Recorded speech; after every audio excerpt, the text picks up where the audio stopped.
Lions podcast. Powered by the Monroe County Reporters.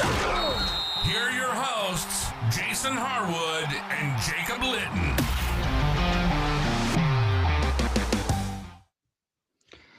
Welcome to another episode of Talking Grit. I am Jason Harwood. With me is Jacob Litton. We are not in a good mood. It's going to be tough going the rest of the season. Lions lose to the Rams. Shootout game, high scoring as we expected. Jacob, how are you feeling right now? Disappointed, obviously. This was the one game we could afford to lose, right? We were looking at the remaining schedule. We're like, if we were going to drop one, this would be the game to drop to a really good Rams team. But, something about how well we played in the first half and how bad we played in the second half really walked away from this one not feeling great about it. What about you, though? What are your first thoughts? Yeah, just disappointment and just frustration all the way around. Being up by 10, feeling really good going into the second half. Like if we could, just maintain this, we're going to go ahead and win this game. It's going to catapult us into a place we want to be. Um, and it wouldn't have, if we'd have won that game, it would not have been out of the realm to win the division still, considering what happened to the Packers. Micah Parsons tearing his ACL, that's going to really make life difficult for the Packers the rest of the way here. And then now it's with this loss, now we're fighting for our playoff life. So it felt like the rug was pulled out from underneath. It really felt like not as bad as the 49ers game, but it felt like that same vein. Like, okay, going in, let's keep it competitive. Let's just not get blown out. Oh, we're up by 10 and our offense is just dominating. Let's just keep the show going. And then the third quarter came and it was a nightmare. I don't know how to say from both ref calling standpoint, a Lions execution standpoint, on both offensively and defensively. So it was just frustrating all around. Yeah, first half, pretty good half of football. Third quarter, everything fell apart. And then, by the time the fourth quarter came around, it was one of those, it was just too little too late. And it still wasn't great in the fourth quarter. I mean, the game was still there late, and we just were not able to stop them. We're not able to execute. Yep. No. And there were so many reasons for that, and we'll get into this when we get to the you know, we'll get into each of the units and we'll go through that. Dan Campbell, on offense, some calls that puzzled me for sure. Just offensive calls, that I'm sure he looks back on and go, why'd I do it that way? Defensively, Shep should not be getting a pass. I get that our secondary is not what it should be, but we cannot continue to keep playing this way. That being said, the Rams are a really good team. They're number one seed in the NFC for a reason. It was going to take a really clean game and probably one of the best games we played all season to beat them, and we did not do that. So it is what it is. True, but I mean, watching the first quarter play out, we didn't have to play our best game. We had it, right? We had it there. We were doing enough. We did enough to win the game. Had that trend continued into the third quarter, things would have looked differently. Yep. Well, I mean, this whole season, the Lions haven't been able to play their brand of football that we've been accustomed to for the last, couple seasons, and that is bully ball in the second half. We're the ones getting bullied. We could not stop their run, and I'm sure we could talk about that when we get the defensive. It's going to be hard to stop that higher powered offense if they're constantly in second and third and short. It is too hard to play that guessing game on there on what they could do. They have too many weapons. Stafford's too smart. Um, it's it really put us in a bind by us not being able to stop the run. Right. And I mean, we did better against the pass, but not good enough. And that, when we dissect a little more, but when you get in these third and fourth down situations, we can't let them execute on 4th and 4, and then a minute later they're 4th and 8 and they go for it and they still get it. You can't do that.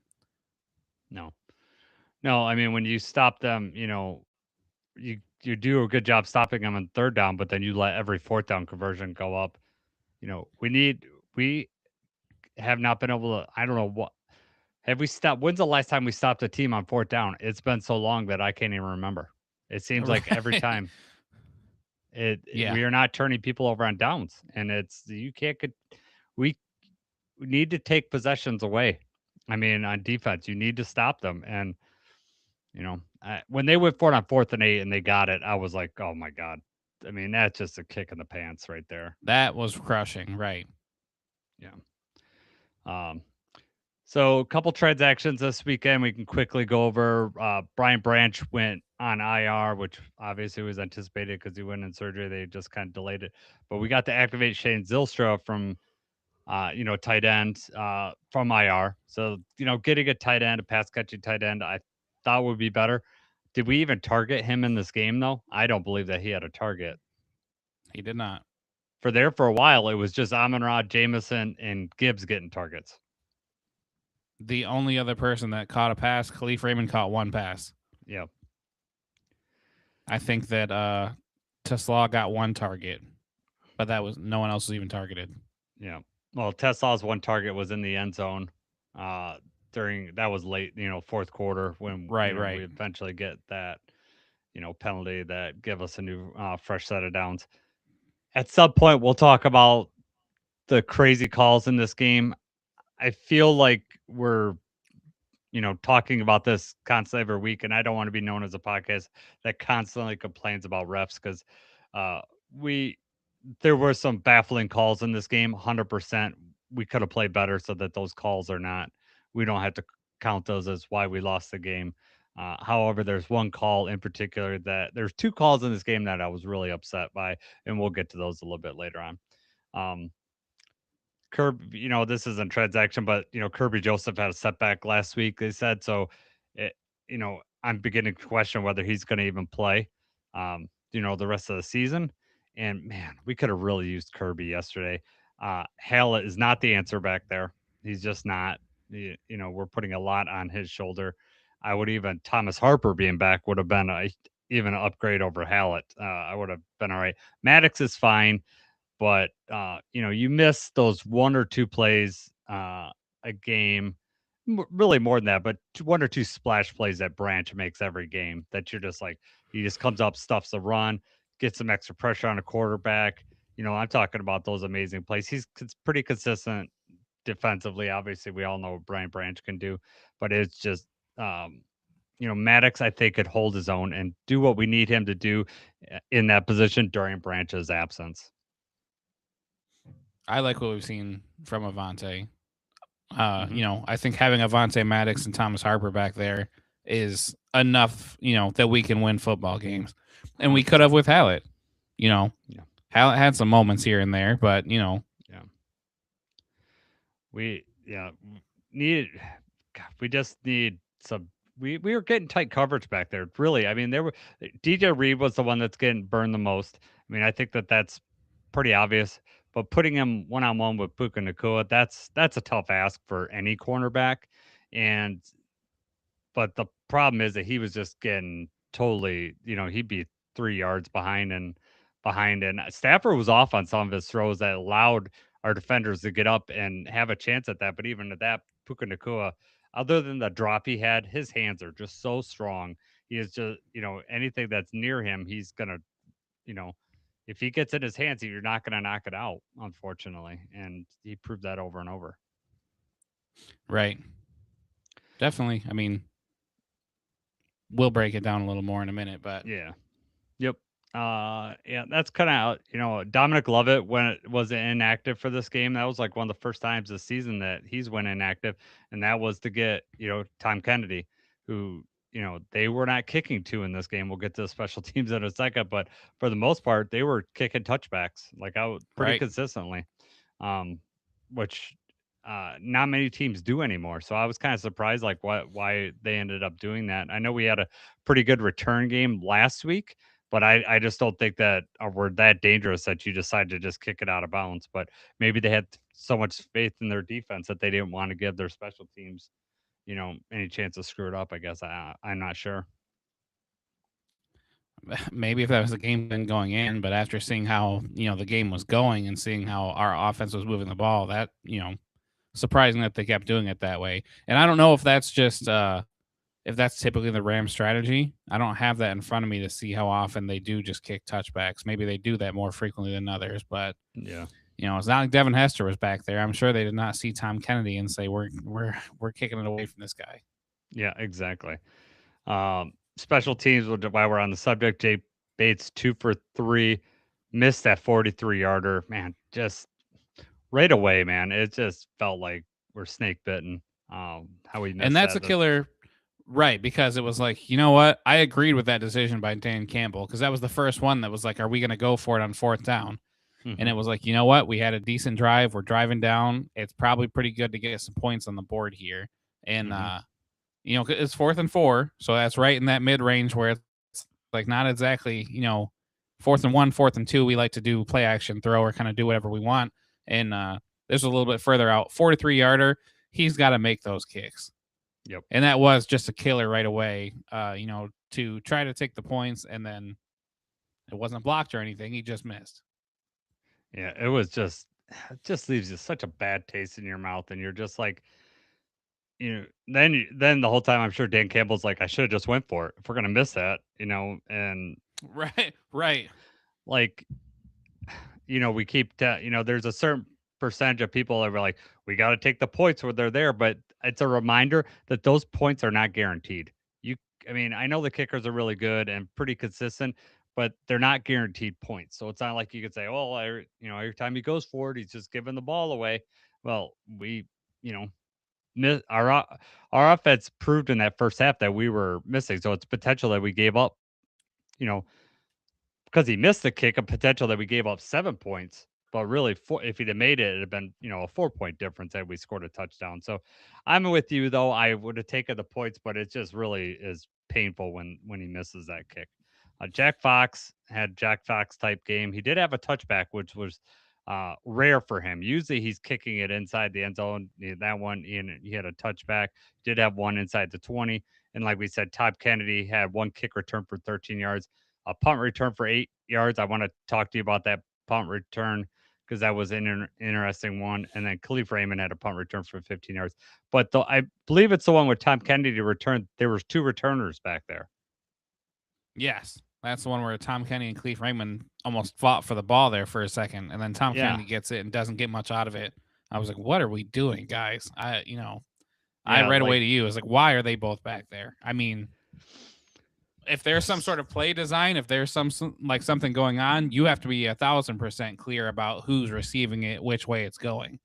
Mm-hmm. You cannot in the NFL returning punts have a situation where there's 2 guys, fighting for the ball. It was a miracle that he came down with it, really, when they're both right on top of each other like that. And it looked like he was the one coming over, like Khalif was the one in front of it. I would have to look at the replay, but I think Khalif was the one in front of it, and he kind of came over and took the ball. Yeah, I don't know why we were right? getting cute on that. I was telling you that because we were like, well, were they setting up a trick play? Where, were they gonna, do something and it just fell apart? It wasn't right. So they just, went to receive. I'm not sure because Phipp let something slip on third. I don't know if he let something slip, but I just had something I noticed that he said, well, you could have 2 returners back there for something. And I was like, well, I hardly see any teams run 2 returners. And then it just so happens this following game, we have 2 returners in the back. And so I was like, are they set, But you would think if they're setting up something, they would have been further apart and we'd, could have passed around there, or they run an end around play where, you run it one way and then Tom Kennedy's running the other way and they flip it over or something like that. But to both try to catch it just seems like either they didn't practice it enough. Obviously the communication wasn't there. It was messed up. Yeah. That was my point, is that they, that's got to be 100% clear. Yep. And special teams is, overall this year, special teams has been a disappointment. Mm-hmm. We're losing field position battles because of special teams. We have one of the best punters in the game. Jake Bates, has been serviceable. He's doing what's asked of him. He's missed a couple of them, but until Tom Kennedy had the game last week where, we got some fire on the kick return, we're just not doing enough. Yeah. I'd say Fox is doing enough with the coverage punt. has not been great. 6 Yeah. kickoffs allowed. Good. Sorry. Yeah. I was just saying Well, I was Fox just has saying done all right six with kickoffs punt. in this game, average return of 27. Oh, okay. Yeah. Yeah. I mean, and Fox has been all right this season. I think, his overall average is different, but we're also punting from a little like uh Campbell will punt from midfield occasionally because early on our defense we could count on it more. Not not in this last like 4 to 5 week stretch. It's been just giving up so many yards and it's been bad. So let's touch on the defense. The first thing I'll say is if your offense scores 34 points, you should win the game. That's my opinion. You know, uh, Going in with a high scoring offense, we raised our average with this game, and yet, we still lost. And at one point, we were down by 2 scores. It shouldn't happen. And, and I don't feel like my feeling is that we have the players. I really feel like we have the players. To me, it's a scheme choice, and we're just and an execution. We're just not doing what we need to do. Agreed. Obviously it's hard with the secondary being out, but last year, how many injuries did we have last year? And we just still found a way to win with those guys, with those, I don't know if it's AG's play calling or just whatever we dialed up, but it does. We have the players, but it does feel like almost everybody's just been a step off. Something is different. Something is off for almost every single person that we have. Aleem McNeil has been out there, and how often do we even talk about Aleem anymore? It's like he's just not, he's not been a factor. DJ Reader has his moments, not quite up there. Tyleek obviously is a rookie; he gets a free pass. Hutchinson, for all the pressures and everything that he's getting, does not really seem to get home too much. Obviously, he had a huge game this one, show you what he's capable of. But, even the linebackers, everybody that we can rely on outside of Jack Campbell, I think, is still having like an all-pro year. But all of these good players, all of our defense, it just seems like something is not gelling, something's not meshing, something's not right. Mm-hmm. And it shows up in the worst way in the biggest moments of the game. Yeah. No, and it's 100%. It's like third down or fourth down, and we are not making the plays that we need to make that we should make on this defense. Obviously, we got a huge turnover right away, right? I mean, that was unbelievable play by Hutch. He reads that screen, and Stafford still throws it to him. Hutch makes a great play, catches it. Unfortunately, he gets caught by Parkinson coming running all the way down the field, or else Hutch gets his first touchdown. Amazing play. He gets I think they changed it to a half a sack. I think him and Anzalone split the sack there. But Hutch played enough to win this game. My feeling is, I don't, I am not. Please don't misinterpret what I'm saying as we need to fire Shep or anything like that. I think Shep's a smart guy and he can make changes, and maybe we'll see some differences next season. But it's at this point, either teams have figured out the scheme pretty well and it feels like something's changed, like that they've figured out that where our weaknesses is in this defense and we're not doing enough to change it up and we're being stubborn, sticking with whatever we have going. My worry is that Shep is so loyal to his players that he's he's gonna just give those guys the snaps, those guys that he feels that deserves the snaps.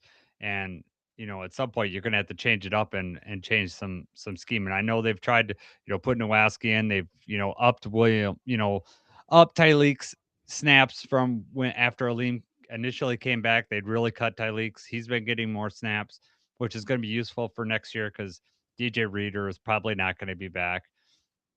And you know I don't know. It's frustrating, this defense. I just don't feel like we're getting any key stops, and it's why we can't get any consistent winning because we're not getting enough stops. And the offense can't just keep winning. And I'm not saying the offense is perfect, but the offense was not the reason we lost that game yesterday. Right.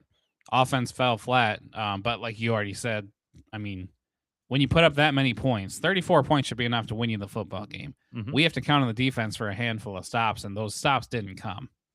Yep. And I will say that in the third quarter, when the offense didn't do it, I don't feel that it was necessarily the players on the field fault. I think that there was a call that was really bad by the refs, and I also think Dan Campbell got stubborn. He even said today that he wanted to get the run game going. and he's trying to run when, uh, and the problem is he kept running. Monty, we're switching over the offense apparently, but Monty was We're not. he You're was getting having yourself going. You're getting worked up. I know. Well, I am because I'm really passionate about this game. Like, it got me really upset. But Monty was doing good. Like, he was having a lot more success, and then we never went back to him. In the second half, we never went back to Monty running the ball.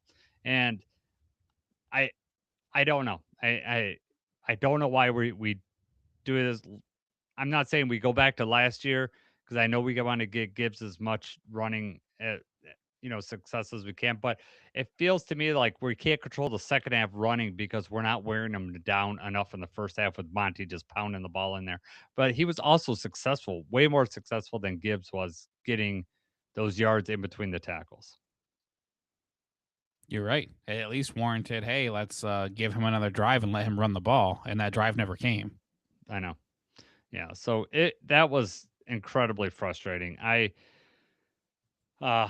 Yeah. So is there anything before we move to the offense? Is there anything else on before we move? As you're already knee deep in the. Yeah, I know. Well, no, I mean, didn't want to. Roy Lopez had a big sack. Hutch had the sack. Hutch had the interception. Good game for him. The Rams went 2 for 9 on third down. The problem is that they then went 3 for 3 on fourth down and 4 for 6 in the red zone. Yep. And that was the difference, is them being able to, at will, no matter how far away they were on fourth down, throw the ball. The pressure wasn't getting home, and the corners were not, which obviously Puka Nacua and Devontae Adams are two really good receivers. They're two really hard to cover. But we knew all week what we were going up against. We knew what, we've seen this offense. We've seen this team. We know what they're going to do. So the fact that still happened was frustrating. Yep. Not getting, enough help over on Puka's side was baffling, especially after Devontae goes out, right? And Devontae, it was very clear for me watching him play that he was not 100%. He wasn't. And then obviously he left with, a hamstring injury, which really, I mean, I don't know how severe that thing's going to be, but man, that could really have some ramifications for them. Ramifications, you get it? For them later on in the, this season. So I don't know. It just, same thing I guess you could say about the Lions. Like, we're only throwing to JMO and we're only throwing to Amon-Ra. Why can't they just guard those guys? Same thing. You start putting more people over there, they're going to start throwing to Colby Parkinson. They're going to start, throwing it to Tutu Atwell or whoever else that, gets open. I mean, you could make that argument, but Puka was a majority of their offense. He caught over 50% of the yards that Stafford threw. Got it. Especially on the bit, anytime it came down to third or fourth down, that's who he was going to. Right. Just like Amon-Ra for us, basically. He's just open. He's just finding ways to get open. I guess one thing I will say we kind of touch on a little bit is us not to be able to stop the run. And it has been apparent this whole season. Like, I've talked about it many times. Of like, backside runs were terrible. We're over pursuing and then leaving the backside open. But this game was even worse than that. We were just not clogging up the run lanes, and they were able to pretty much run at will. And if this team's constantly going to get in second and third and short, you're done for. You're just done. You got too many options at that point. Yeah, I don't understand. Like, watching it live, and I can see, like, you see where the hole's developing, you see where the play's developing, and we still have Anzalone and Campbell dropping back as this is happening. You can't spot them the first 3 or 4 yards, especially with these, quick. That might work on a bigger running back that's going to try to run you over. But these guys are smaller, shifty, they're fast, and they were breaking away. You can't spot them that much. And it was multiple times. Anzalone's on, like, the wrong side of the pile. He's, like, anticipating the wrong hole, the wrong spot where they're coming from. Yep. And I don't know if that was just, that's his. If that was the play call, that's what, what hole he's supposed to be looking at. I don't understand. Obviously, when you dissect it and you can see it coming up in slow motion, you can see, like, okay, yeah, he's not anywhere close to where he needs to be to make that play. And it just kept happening. Yep. And we weren't holding the backside. I saw Rocky Sin overplay. Derek Barnes would overplay. and just not hold the backside and force them to go up to where the guys are. And they were just able to get around the outside. And by the time we touch them, they're 4 yards on the field. And both Kyron Williams and Corum are not, you know, they can move and they are shifty, but they're also strong as hell. And so they're gonna fall forward. They're not just gonna fall, unless Jack Campbell's hitting them like full force, they're gonna fall forward on you. And they kept getting consistently through, 4 yards. And it was just before they're touched. And Right. So I was saying we're it's spotting them. I mean, this was not a good game from Derek Barnes. It was not a good game from Davenport. yeah. Most of the line, it just was like, what are we doing? I mean, even there was one play, it might have been the touchdown, where it was like DJ Reader, you could tell whatever gap he was supposed to be plugging up, he was plugging up that gap, but his back is to the play and he's pushing his lineman to try to almost make room for a linebacker, and the linebacker wasn't there. I don't know if that one was Campbell or Anzalone, but the linebacker was like in coverage, lost. And it was, I think both of those touchdowns from the goal line, he was untouched, right? Yes. If, I mean, they were I just mean, or simple. almost.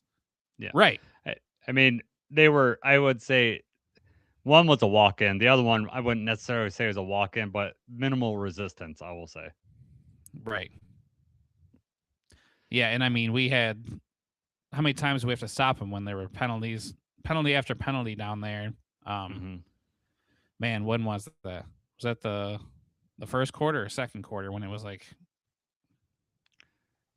I'm pretty sure that was the second quarter. Second quarter, at the beginning of the second quarter, they get down to the 3-yard line, incomplete pass. He tried to hit Devontae Adams. Blake Corum goes up the middle and gets stopped by Hallett.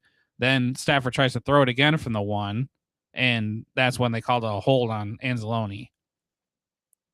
Then they try to throw it again, and pass interference on DJ Reed, but it was offset by holding on the offense.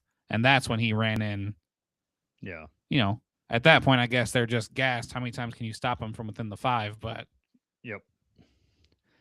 No, it was poor showing by the defense all around, and it has been for a while. I don't think it's not fixable, and I'm not one here that thought. I don't know.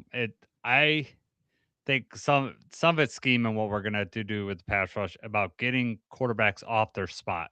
You cannot expect these guys in the secondary to guard their guys for 3.5 seconds. It's just you cannot consistently do it. It's okay once in a while, but you cannot consistently ask these guys to run around and guard guys for 3.5 seconds in man coverage. And it's hard to right now to, as we're now Kirby and Brian. You expect, a big play from each of those guys a game.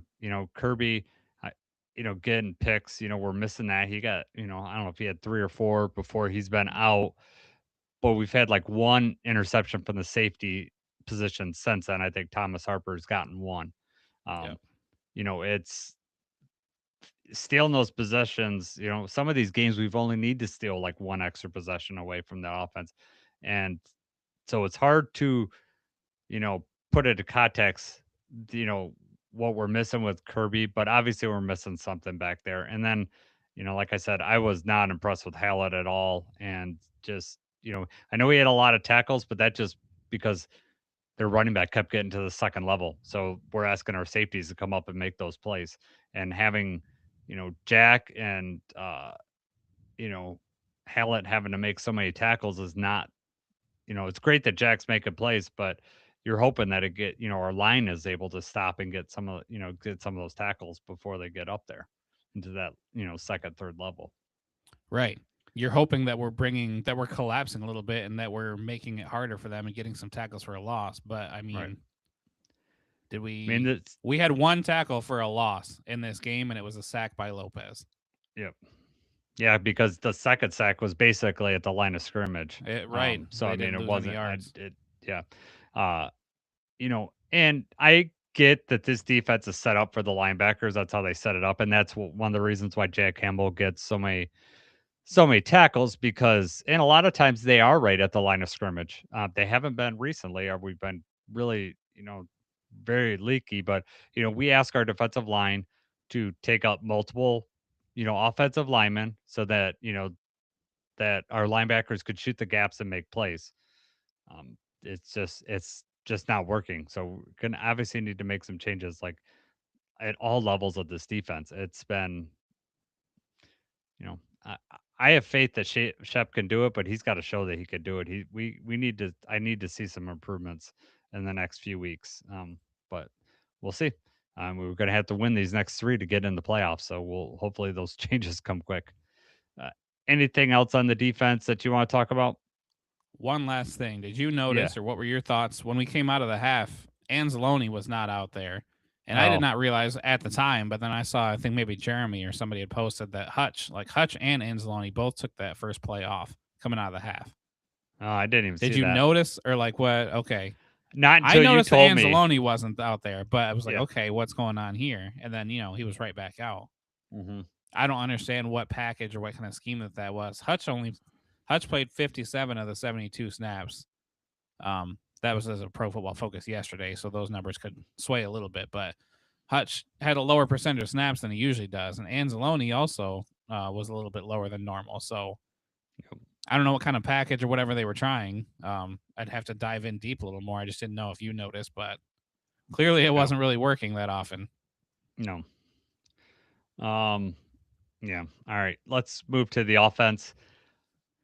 Almost 400 yards of offense. Like I said, plenty of, firepower, plenty of points to win this game. 0 turnovers, which we've been really good at not giving the ball away this year. Like, I don't know how many fumbles, like maybe Monty's fumble against the Vikings, obviously was the most critical one of the season. Goff has not given it up very much in critical situations. Um, and we only took 1 sack in this game. And against that defensive line, that's really good. I mean, you tell me this going in, I'm really happy. I'm like, okay, no turnovers, 1 sack. Okay, we're doing, I'm okay with all that. If you look at this summary, you're like, oh yeah, that's a pretty good. We probably won this game pretty nice, huh? Like, Yeah. man. No. Yeah. 5 for 14 on 3rd down. You'd like that to be a little bit better, but it's approved by 2 for 2 on 4th down. So that gets us at 50% on 3rd down. We finally converted some 4th downs, right? We've been like, 0 for our last 7, which, you combine that with how often we're letting other teams get 4th down. Been a very, you can see why we're winning 1, losing 1, winning 1, losing 1. We were 4 in the red zone, which, obviously you want to be 4 for 4, but I'll take, 3 for 4 is not bad. Goff played well. I tell you, I was telling my boys that my probably, I know it's recency bias because we just saw it, but one of my favorite plays of the season was where Goff like stepped up in the pocket and then floated that ball to Amon Ra for that huge gain. I just like that so on so many levels because that's like like when you say you need a mobile quarterback. Well, that's what when you're asking for a pocket passer, that's what the mobility you're asking for. Just slide around, create time, and man, you don't see Goff throw balls like that, like just floater balls like that very often. I know it's dangerous to do that over the middle, but he just floated that perfectly. And Amon Ra did not catch that cleanly right away. Like he double clutched that. Like if he'd have dropped that, oh my God, that would have been devastating. But yeah, luckily there was no one else around him to not jar that ball loose upon first contact. And would he take that for like 50 yards or something like that? That was He an has a amazing play. 52-yard pickup, Yeah. and that was the first play out of when we gave up that touchdown. So we give them the lead 10-14, and then we answer back right away. And you're right, that was a really nice play. Goff stepped up, kind of maneuvered in the pocket. The thing always with Goff, though, is even some of these awesome catches and awesome plays, these balls are ducks, man. Like they're not tight spirals getting there. Obviously, this one, he had an excuse that he was stepping up. He was like off balance and everything. But that's why Amon Ra kind of juggled a little bit too, is it did not come in cleanly. No. Well, it came in like, especially for a ball over the middle like that, generally they're not coming in at that angle. Like they're not floated like high like that, Like a deep ball, you expect it to come in at that angle really high and then, a sharp drop or whatever. But those were, that was just like, and it is a duck. But you see so many passes of Goff's like that. He doesn't throw a tight spiral. I mean, he's accurate. Right. He's accurate as heck. And you could say, well, how could he be accurate? He threw so many into the ground. Those are on, he threw those into a lot of those into the ground on purpose. He's not going to take a sack, and he was just, he's trying to stay ahead of the sticks, which I'm okay with.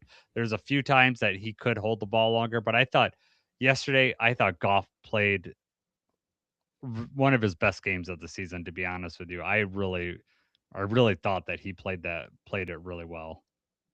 Yes, and that's kind of how I expected it to go, being in LA against the Rams, really wanting to get this game.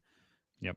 Obviously because of the team that it was, but also where our season hangs. So yeah, I expected Goff to show up, and I think he did a great job. Just was not enough there in the end. Yep. It wasn't, and we could get that third quarter, right? So third quarter, we come out like we run. Oh, it's like I got to look at this so I can get this. I want to get this right. So third quarter. Well, the first drive, it was the hold that killed the drive. Yes. Well, that and then they do a 5-yard run, then they do. So it's first. It would be second and 5. They get the 10-yard, so it goes to second and 15, and then we run again. Dan Campbell said today that he probably should have passed in that situation, and that's the type of call that I'm talking about. Like we were able to pass the ball consistently. Dan Campbell said that he wanted to get the run game going, and I get that, but second and 15 maybe is not the best time you get the run game going on a defense that maybe is undisciplined. Yeah, that would be a fine because they're maybe they're setting up, but the Rams are a really disciplined team, and they're not going to be surprised by that, especially with the Lions. They know that we're going to do stuff like that. We're not catching anybody by surprise on 3rd and 6 and running or anything like that. They know that. They're prepared for that now. I don't hate just the fact that we ran it on 2nd and 15. If we didn't already, that was Gibbs' 3rd straight run on the drive. He's already ran twice. Obviously, he's a little bit gassed. He's not he's out there because he's a home run hitter, right? And that's not to say that he was too tired that he wouldn't have been able to do it. But I mean, I think that's the threat that you have on 2nd and 15 when they're expecting that it's going to be a pass, that you can surprise them with a run. When you've already done it the last 2 times, I don't remember the formation on that one, but I don't think it was necessarily like any sort of surprise that we were running. It was shotgun formation. Okay. But then, we get a handful of yards, and then on 3rd down, it's 3rd and 9, and we're not able to get anything out of it. And that was the worst thing because then, we held them to a field goal. I think it's another thing we texted. We held them to a field goal. We're like, we just need to get a decent drive together right now. And then this is where it all unraveled because this was, we don't get it. We give the ball back to them. The next drive is when they have the touchdown that, was highly controversial, and people are still talking about that now. The refs ruling that. I don't know if you want to get in that now or if we're going to save a spot for the refs later, but we could talk about that because it's good. I'm going to talk about them in the next. Leads into the next drive too. Right. Exactly. Yeah. Right. So I mean, that call was ridiculous. So right. Yes. Right. Man. There's I've been, in Twitterverse or social media or whatever, like Lions fans always complain about the refs at the game. And, a lot of fans will tend to go to that. But the thing is that like, this was so ridiculous. And honestly, like, okay, so my argument isn't that like, oh, it ultimately changed. It was going to be a touchdown. Not, although I think there is something to be said that whether he controlled that ball or not at any point. Because it seems like when he has full control of the ball, his back's out of bounds. Because if you're saying, okay, so if you're saying there's all different ways you could interpret this. Okay, if you're saying it's a clean catch, then he should be down at the 1, like initially a clean catch because he's contacted and he's down at the 1. What they're saying is that he did not clean catch it, that he lost control, and somehow the ball never touched the ground. He was able to get control, and by the time he got control, he was in the end zone.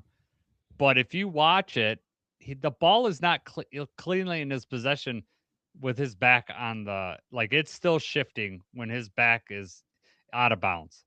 So to me, there's only two calls that you could make: complete on the 1 yard line. They saying he caught it cleanly, or two, it's an incomplete catch.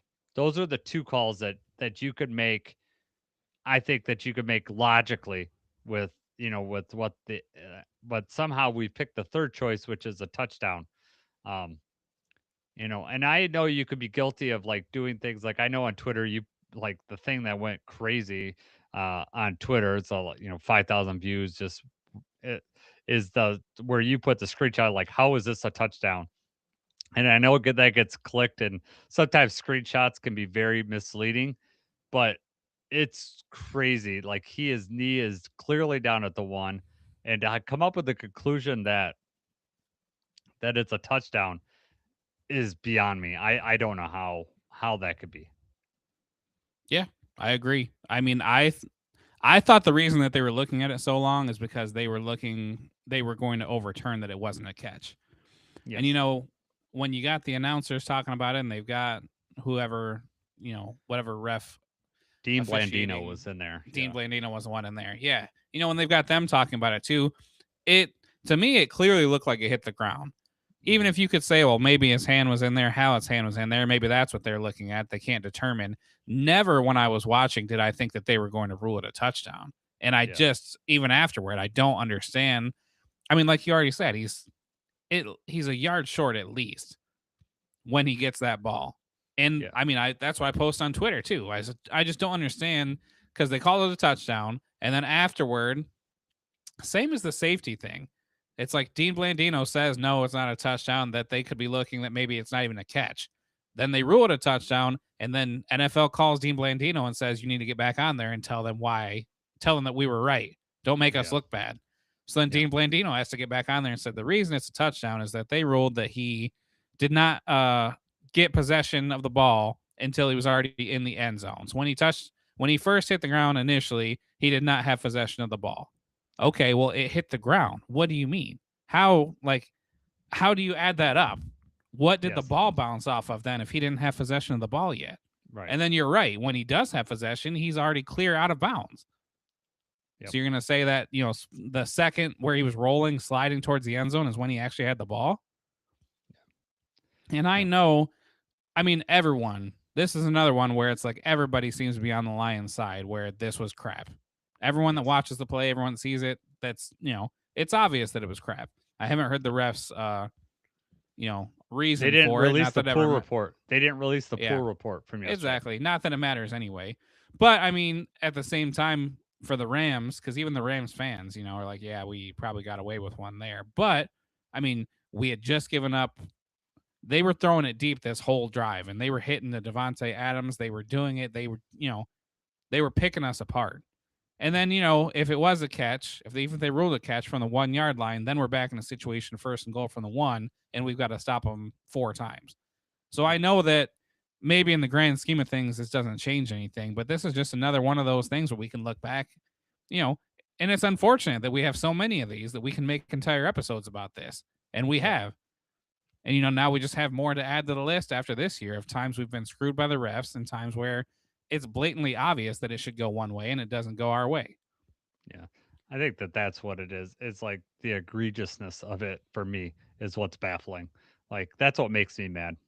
But I will tell you, it's there was a kickoff after that, and then it's us taking a deep shot to JMO, right? And 9 times out of 10, Lions get flagged for pass interference on that. Like, they had a guy had a handful of jersey. He also tripped him up, too. And JMO is still running if they don't trip him up. Like he's running full speed, and that's why I feel like, he doesn't come down with the ball. Even Tom Brady goes and he's tripped up there. Like he didn't say like touch before the ball, but that's the only time he could contact him was before. That's what led him to reach for the ball the way he did, because he was tripped up, and that was a huge. I mean, that momentum switch, because then like what we end up. Let's see, we ended up. Is that the sack? That was when they got the sack, right? Right after. So we didn't get that, which was one thing, but then the sack was just brutal. And then it's 3rd and 22, and then we have an incomplete pass, and we just, another real quick, 3rd 3 and out and give the ball right back to them, where they minute drive off the down and clock, score it and then again. they have 2 plays and they score. They, Yep. 50 yards. That was the big swing right there after Yep. they ruled that touchdown. Then the next drive for us, 3 straight passes that don't go our way. And that was the one where, Jack Fox has to punt it from our 10-yard line, but that punt only goes 40 yards. And then they get to fair catch at the 50. Yep. Yeah. No, it was that third quarter, man, and that reminds me of like the Ben Johnson, like that, where we were just that we had like a terrible third quarter for basically a whole season. Yeah. It just right, felt right. like that, reminders of that. But it was it man, to be up by, basically up by 10 at one point, 24-14. I know they scored a field goal right before halftime, so it was 24-17. And then to be down by 10 by the end of the third quarter, it that just hurts so bad. But my feeling is that like that JMO, I mean, do you feel that was pass interference? You didn't really react to what I said, so I didn't really. I mean, not as bad as you thought it was. I mean, it was close. He definitely trips him up. He definitely is holding his jersey, and he kind of gets his arm a little bit. But I think what he's got in his favor is that he's turned looking for the ball, yeah, and then you can always get by with the whole incidental contact. Maybe you did it on purpose. We can't tell how you got tripped up. JMO also had a play at the ball. yes. I mean, he couldn't feel it cleanly because he had somebody all over him. Yep. But that's one of those things you're going to let him play. You're going to let him play. But like when JMO got interfered with really bad in the end zone, oh god, it was when they're draped all over him. He's hanging on him, and then the safety that was holding him, or the corner that was holding him, actually has looked at the ball and trying to make a play on it. But then the safety is the one that has no idea where the ball's at. So he almost just like boxes him out and falls back and hits him. Like, but they have eyes on all of that. Why are you not making that call? Mm-hmm. And then instead, they're like, well, let's get him back. Then they call pass interference on a play on Amon-Ra where the ball was not catchable. I mean, that was a terrible call too. It even out in the end, but what are you doing? That's not the way this works.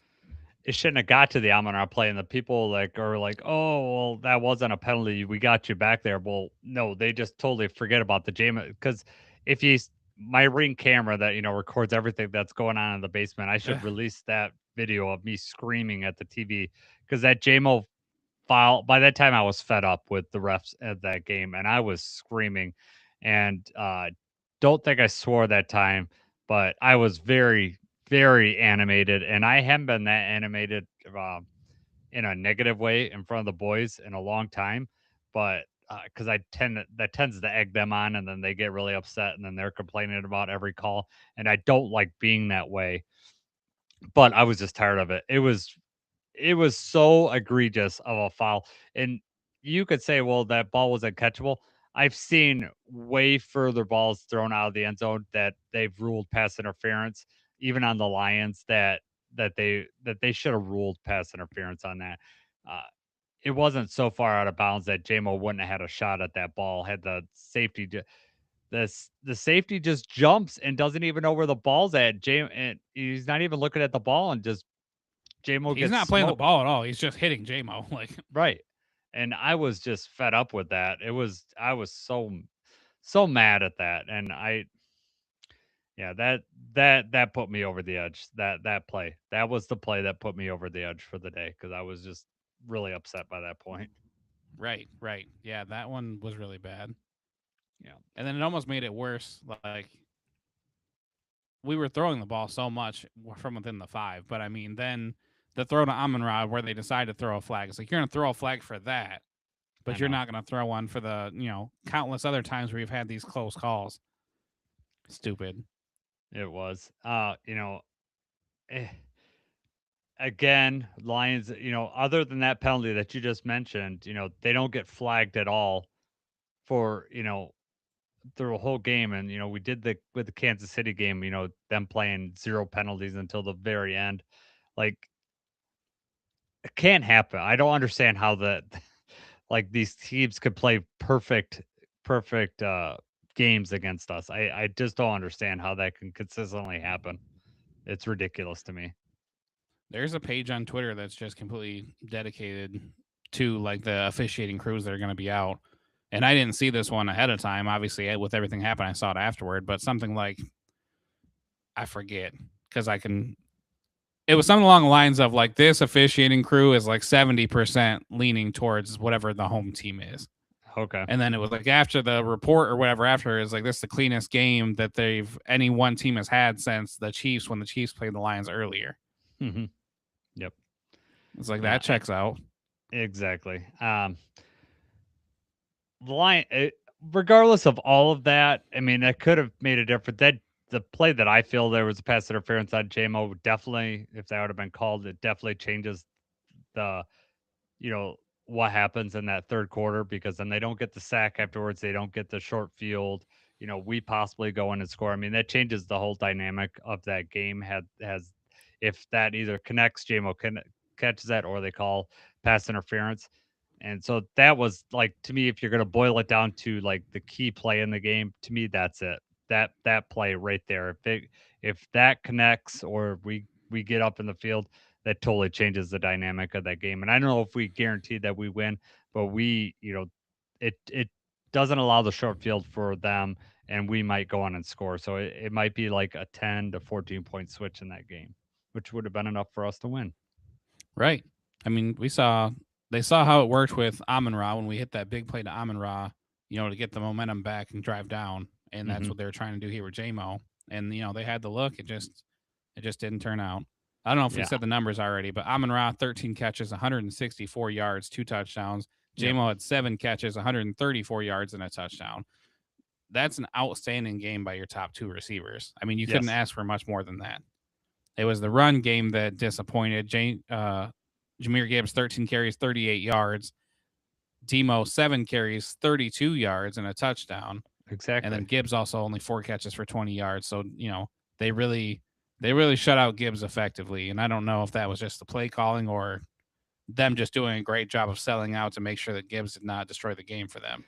Yeah, I think that they pretty much made it, Gibbs is not going to beat us in this game. That's why Amon-Ra and JMO had such a good game. I will say that, something that we'll probably talk about a lot this offseason, about whether Dan Campbell needs to continue making, play calls next year or whatever. What's going to happen with that? That'll be a good storyline for the offseason. I will say that ever since Dan Campbell has taken over, JMO's been on fire. He's unlocked JMO. And so right. Whatever he's doing, they need to keep that up next year. I mean, they need to just keep that ball rolling. And the rest, we get, God, man, we did all this without Laporta, without really any threat at tight end. And that's so critical for us on third down. The Laporta injury is just, it's affecting us more than I really anticipated, to be honest with you. Right? I mean, we're moving the ball through the air, but not having that extra threat hurts. And Laporta can block. You don't know if he's blocking or going out for a pass, and he's got the threat of doing both. Yep. It's just a different level that no one else can bring. Right. And we can't measure what what he would provide for Gibbs or Monty in the run game.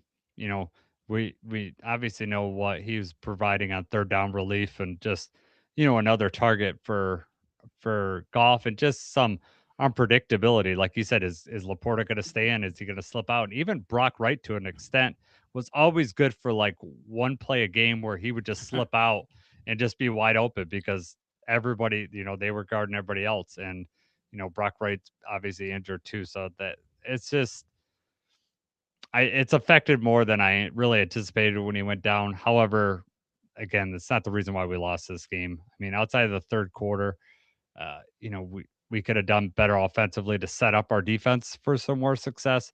But when we score 34 points, we shouldn't be losing that game, let alone, by a touchdown. I just don't feel like you should ever blame the offense in that case. Right.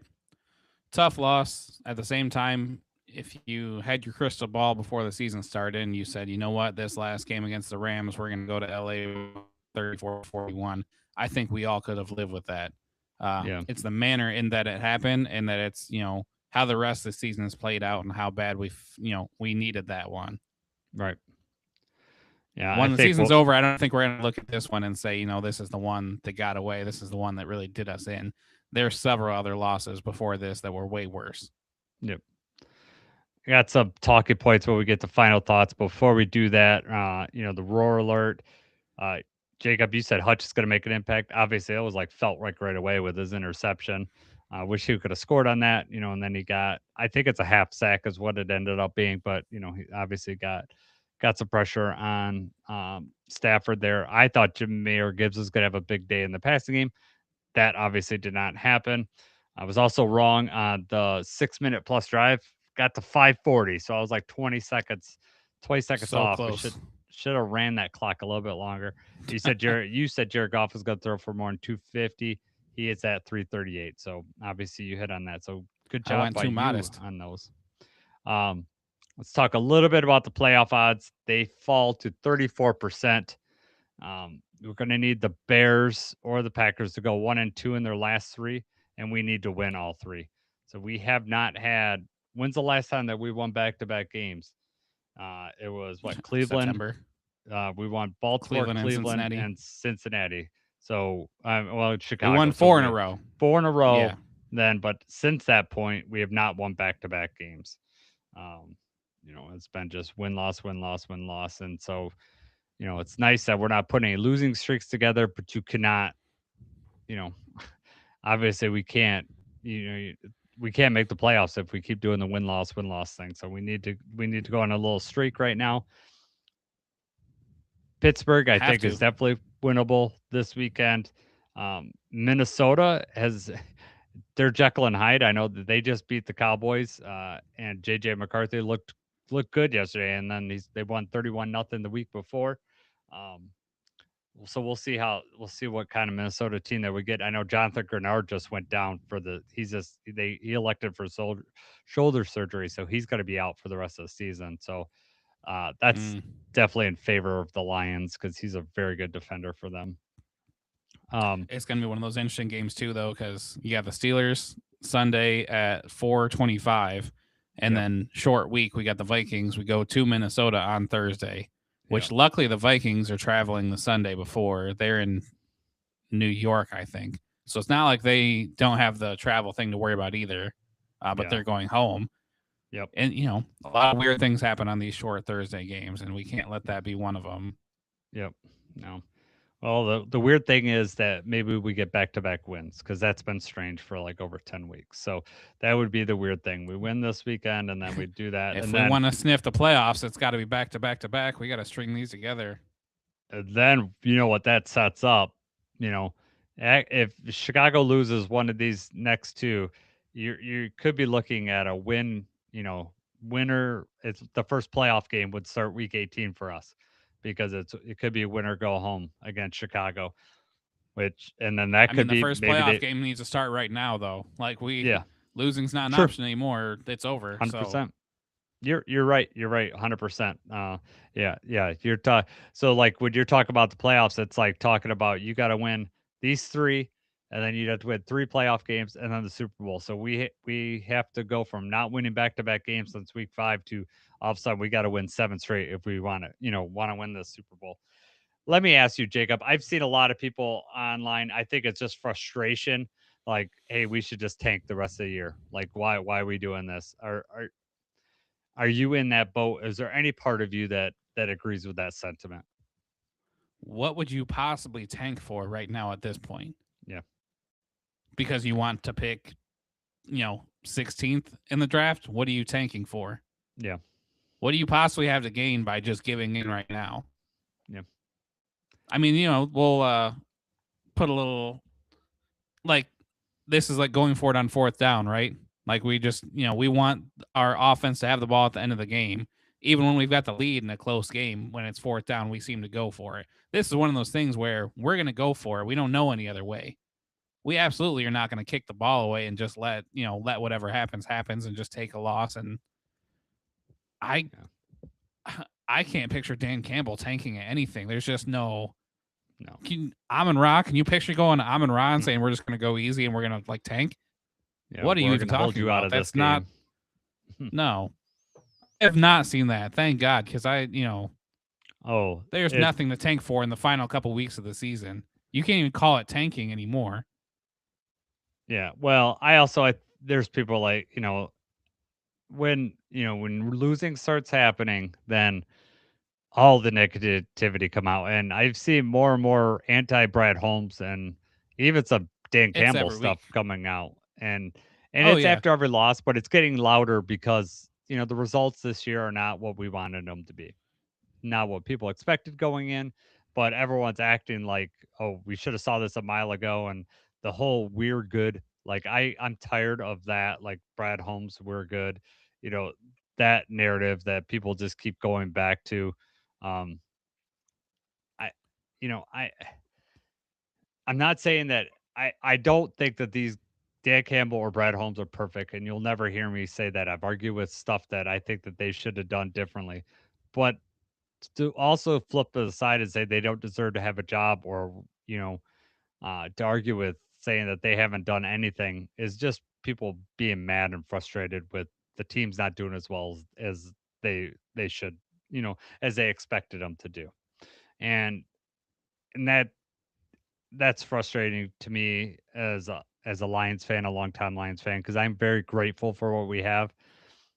My expectations are higher, and I want to win, and I think that they could do better, and they are going to have to make some tough decisions this offseason. And I think that this offseason is going to be ripe for a lot of discussion, because we have a lot of people that are, going to be up on their contract, whether they're going to resign. Are we going to go outside the organization? How are we going to draft this year?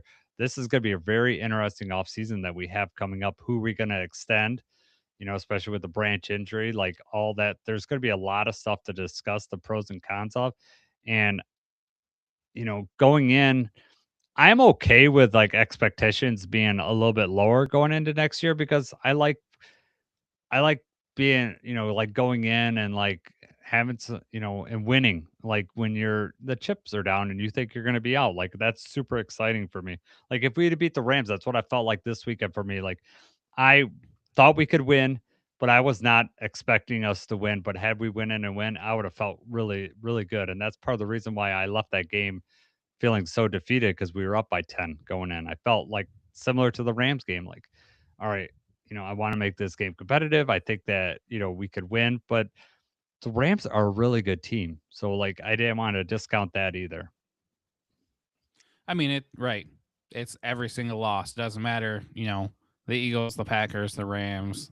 The Vikings should be the worst of them, Yeah. or the Chiefs. Looking at it now, but every loss we have to answer these questions. But I mean, I like the expectations being high.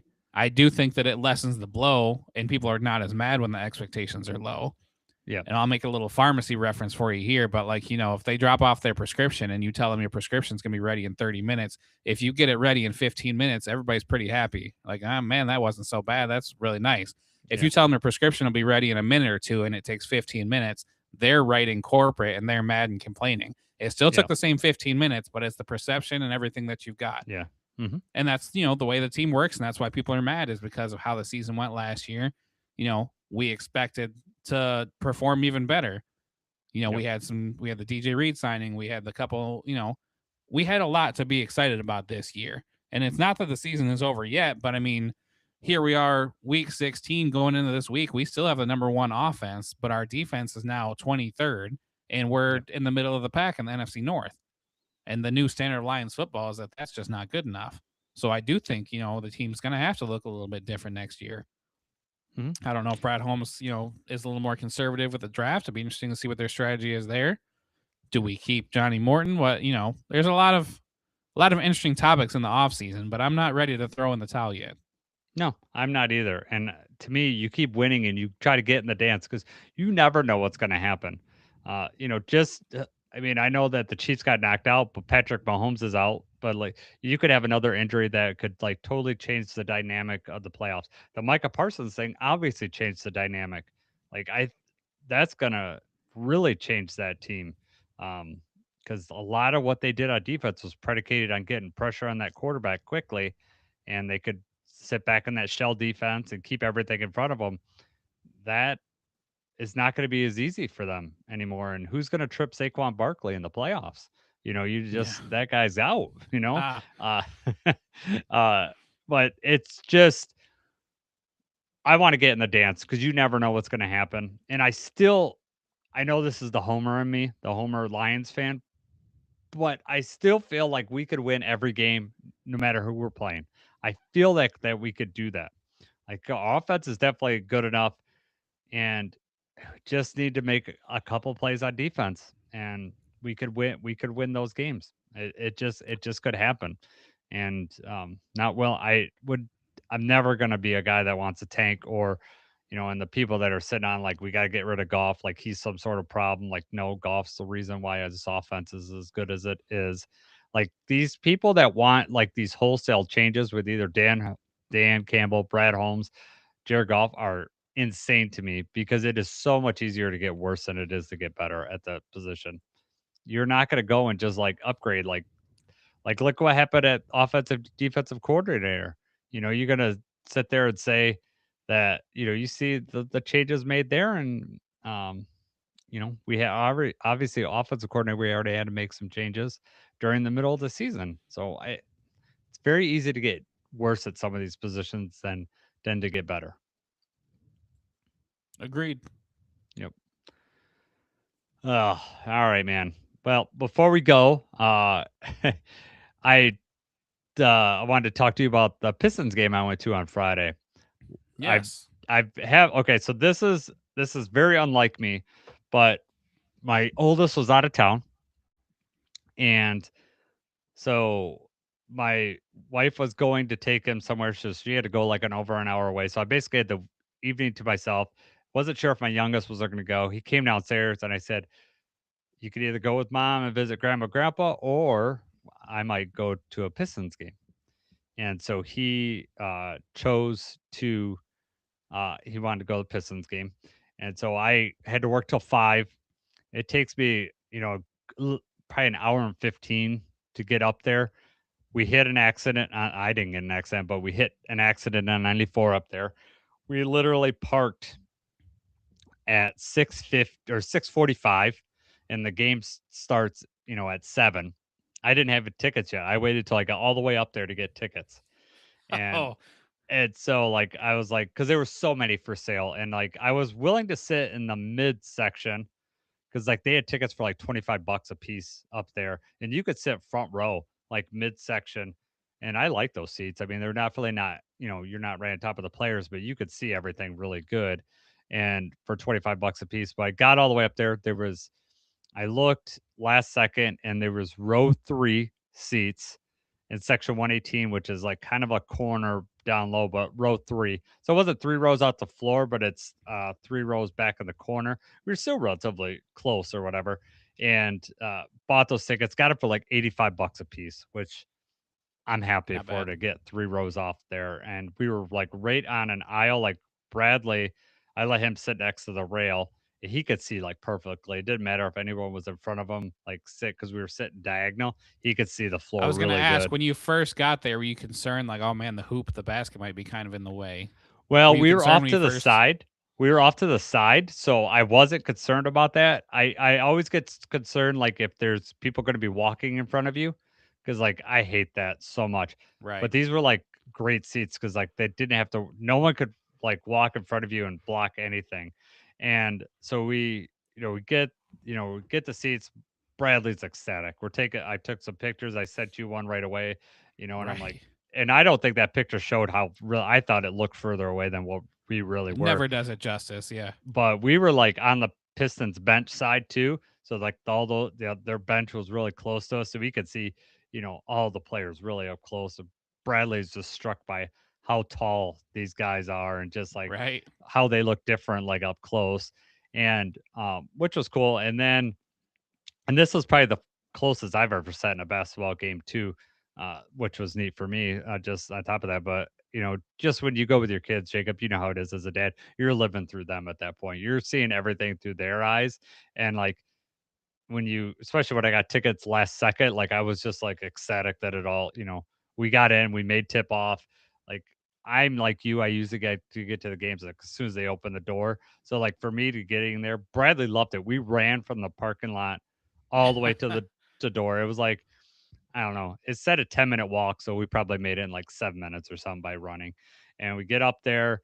Bradley's like, "This was fun," and I'm like, "Yeah, it's fun." It's friggin' like 15 degrees. I haven't run that long in a while, so I was just ran it. But we got there, it was cool, and then we get down there, and Bradley's like, I'm like, "We're in row 3." He's like, "Row 3?" And so like he just keeps going down, and you could see him getting super excited, and he's like, we get there, and he's like, "Dad, thank you so much." He was just super excited. So the very first break that they have, they're giving away free pizza, and one of the hype squad or whatever walked right up the while I said Bradley yelled down at him, and he yelled at the guy. The guy gave him free pizza. So then Bradley got free pizza. And then right after that, the camera guy came by, and Bradley, my youngest is not shy. Like my oldest would not not yell out. Bradley, I don't have to worry about. He will just, he doesn't get embarrassed by that stuff. So he gets the camera guy up, and it was really cool because I had the camera guy on him. So I knew he was going to be on the screen. That's why I got that good video because, Right. I knew it was coming. Like sometimes you don't know it's coming, but this time I did. And so I was able to record it. And Bradley, like I've watched that video, I don't know, 25 times since I've recorded it. And he just looks so happy in the Right. video. He just looks ecstatic, and was it like the just makes greatest me feel moment. so good. When you sent it to me and I seen the orange box and everything too, I was like, "Oh man, he won free pizza too." I know it. It That's was awesome. just so cool, like to get a win like that as a dad. Like it just, and How I did don't. I Preston feel rarely. about it? What? How did Preston feel about it? So Missing out on so the free Preston pizza was and gone the whole weekend, and so he gets home, and Bradley tells him. And then Preston's first reaction was to me, he goes, "So I get to go to another game, right? Just you and you." So like that's his first thing. Like I want him to be more excited for Bradley, but really, it's a younger brother. He's a little jealous. And Right. it's just the way it went. But he was not like a jerk about it. But his immediate thought, just like any 14-year-old, goes to immediately like, what am I going to get out of it? So I told, because I already owed him a Pistons game because I got free Red Wings tickets from before. So I told him, I was like, well, we can go to 2 Pistons games. He's like, well, Bradley went to a Red Wings and Pistons game. I said, well, Red Wings games are just more expensive. I said, if you want to go to a different sport, I'll just take you to a Tiger game, just you and me over the summer. And he's like, okay, I'm cool with that. So we'll, because you can Good go, deal. Red Wings games are really expensive, at least when I Yeah. look for tickets. Pistons games, depending on the game, you can get for like I said, $25 a piece, which to me is well worth going up there for that, especially the way they're playing lately. Yeah, I missed my chance for the Michigan Wolverines tickets because we went to the Michigan football game. We leave early at the Michigan football game, and we end up walking out behind the Michigan basketball team. Yeah. So then, of course, JJ and Milo were all about Michigan basketball just because the guys were right in front of us. And I looked for tickets, and I was like on the fence about it. Michigan basketball has just been lighting it up. They've been playing so well that now tickets are impossible. Like you'd be like, it'd be cheaper to go to the Pistons game. I saw one like for the Michigan versus Michigan State. Somebody's trying to sell tickets for like $600 or $700. Wow, insanity for a college basketball game. But yeah, but Michigan's well, depending on the poll you look at, they're either 1 or 2. And Michigan State's, last I looked, they were top 10. So you're talking like a top. I mean, really good obviously matchup. outside of the rivalry, but you're talking a top game beyond that. For sure. The thing about Michigan is that not only are they winning, they're winning by like 30 or 40 each time. It's insane. Now, Maryland was a little closer game, the last game that they played. But before that, it was like 30, 40, 28. It was insane. Right. It felt like Maryland just couldn't miss. And, that Maryland's at home, which, plays a huge factor in college sports like that. And, I was watching that one with the boys. Like, I don't know, guys. I mean, we got a tough team, but this is not going to be easy. And then, sure enough, just pulled away from them in the second half. Yep. Yeah, it was awesome. Real quick, if you got nothing else, I watched an 80s movie. So I don't know if you really? Okay, what'd you watch? About this. I watched The Terminator. The original. Okay. The original Terminator. Yes. All right.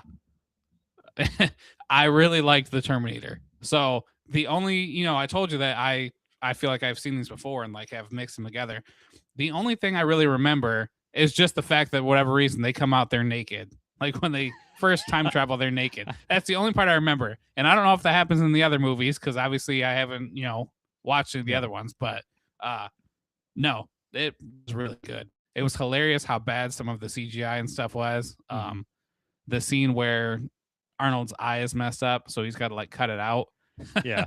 The mask and just the way he looks, and Yeah. hilarious. But I mean, it did not. I go into every movie with an open mind, so I'm not expecting and I know it was made in the '80s. I'm not expecting any kind of super hyper believable explosions and stuff. But then when he's the cyborg, like his skin's melted off, and they're still running away from the robot, just so choppy looking and everything. But yeah, that's the stop motion there. That's how they did that Yeah. with stop motion. You would think that James Cameron, like, because the part, it's after he comes out from, the semi burning up, and it's just like maybe a 6 seconds, of him running.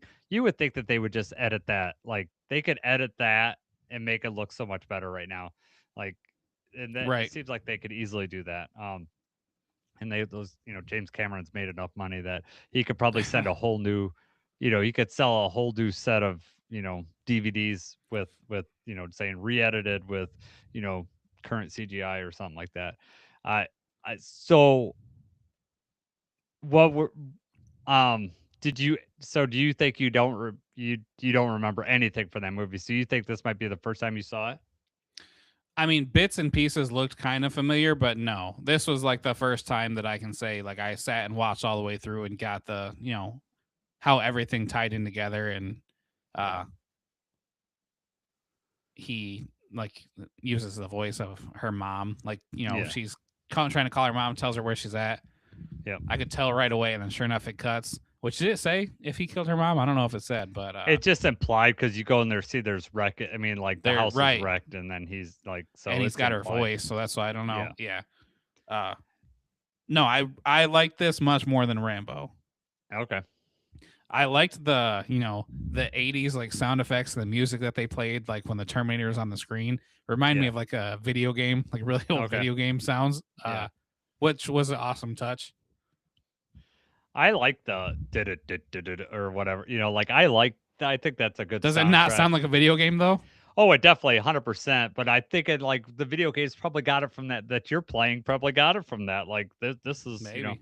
because it's very like 80s are very electronic, like music. Yeah. During that time, a lot of it was just like all those types of devices were new, like all those synthesizers and everything like that. So they used it like Beverly Hills Cop, the Axel Foley thing is like a huge, that was a huge sound from that time. But a lot of it was like that type of sound effect, and that goes to like early cell phone, like when they used to use the midis, the true. midis, like like the you could barely recognize what song it was trying to replicate. Certain songs it would be like sound good, but most of them you'd be like, oh my god.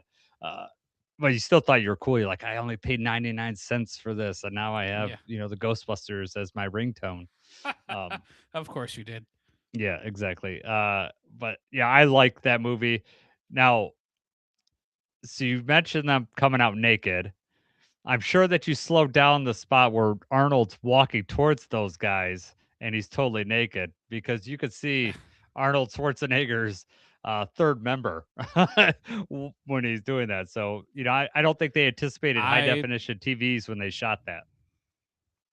I did not realize you could see that. Yeah, I was not pausing and zooming in. I was watching, and as soon as I seen it, I was like, no wonder this is one of Jason's favorite movies. Exactly. Like big, strong men, and he's got his pants off.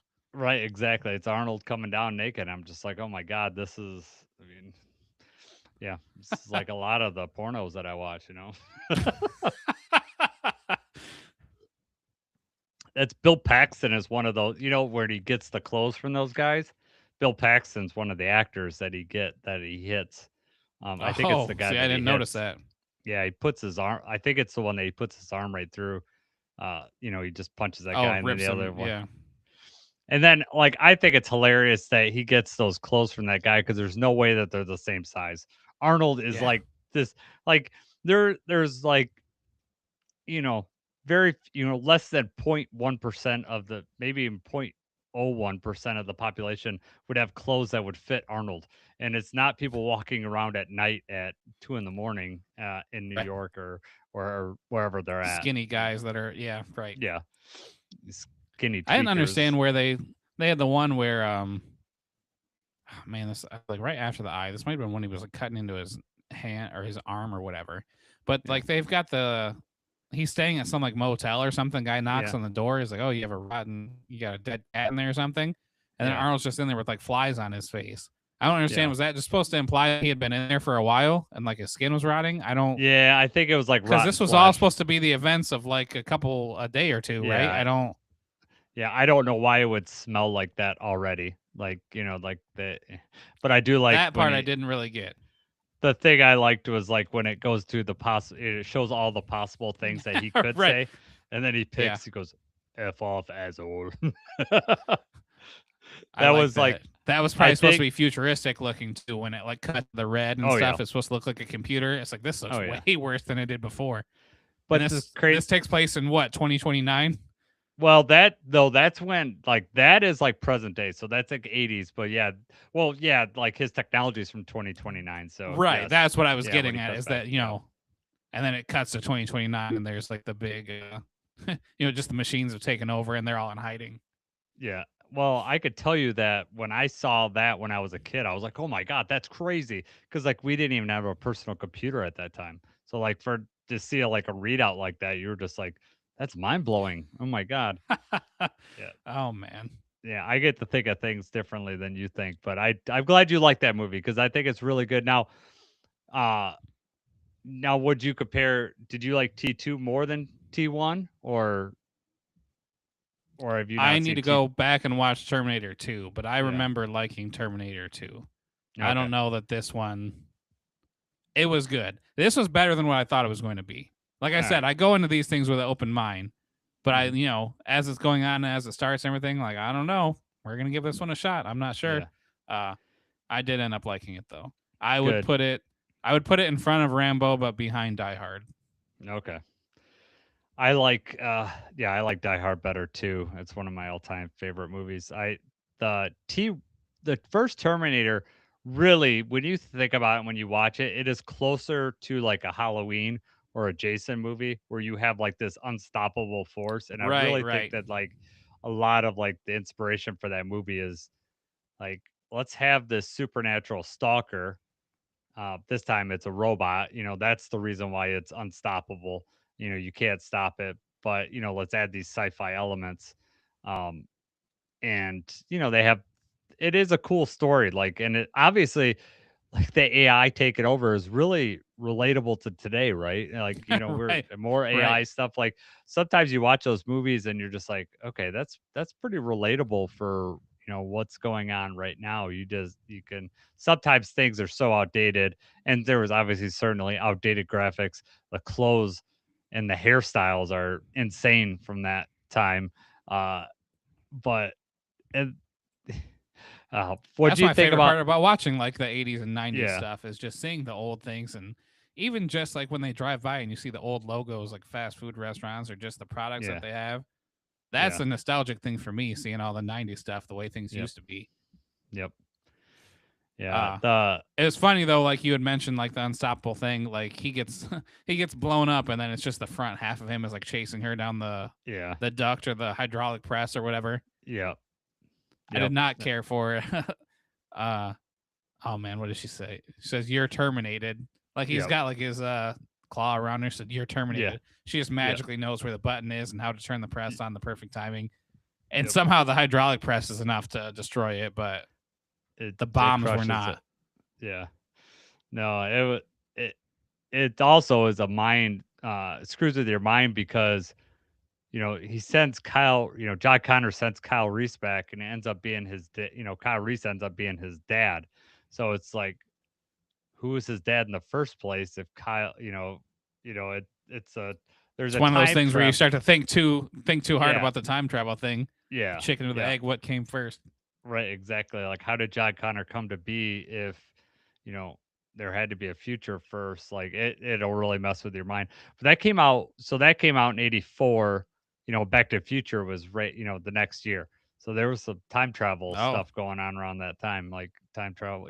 Back to the Future, I think, was 85 when it came out. So, yeah. Well, I'm glad you liked it. All right, man. I think we head out of here. Anything else? No. All right, man. Moving on. Give your assignment. You got to find Ghostbusters, dude. Right. All right. For Jacob, I'm Jason. Let's go, Lions.